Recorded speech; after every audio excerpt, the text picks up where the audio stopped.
As the years wind down, the big push starts to clear last year's inventory before January 1st arrives, in the hopes of avoiding taxes on inventory.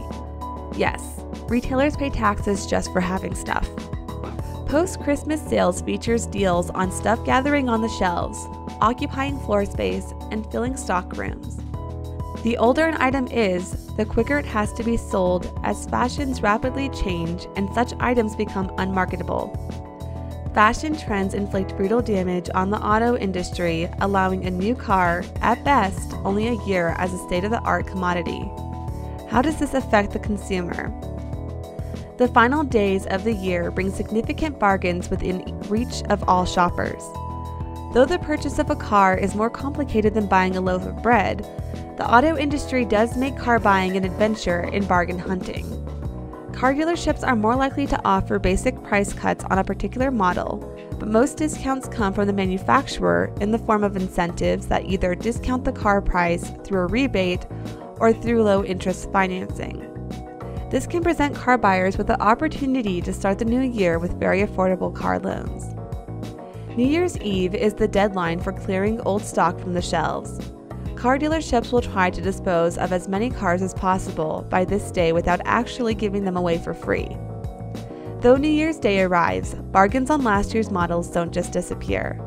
No dealership can dispose of all of its inventory because the close of the fiscal year and the resulting new year just makes existing models that much older and victims to the whims of fashion-conscious consumers.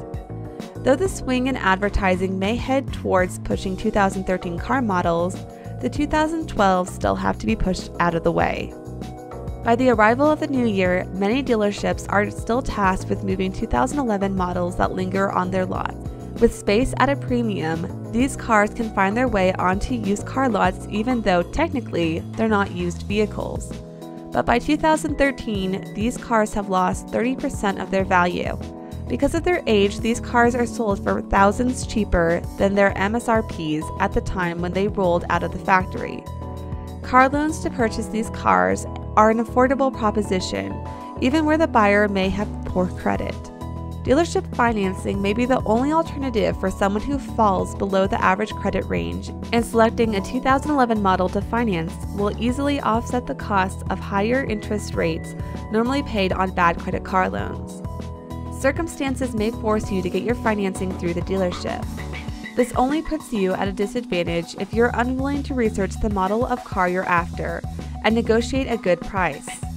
With the new year on the way, you're more likely to get a bargain price on the car and interest rates if you choose a 2012 model or a late model certified pre-owned car, both of which, as stated earlier, will be substantially cheaper than any comparable 2013 model. In the subtle dance of negotiating the price, make the salesperson aware that the car is just sitting there, getting older even as you speak. While the seller will balk at the idea of selling a car for anything less than the MSRP, they detest letting an older car sit on the lot gathering dust. Commissions are one thing, but dwindling lot space is another. There's no way of denying that buying a car is a lengthy process and requires attention to detail before making any final decisions. Federal Auto Loan can make finding New Year's loans an easier task by giving you access to a nationwide network of traditional lender and car dealership affiliate partners.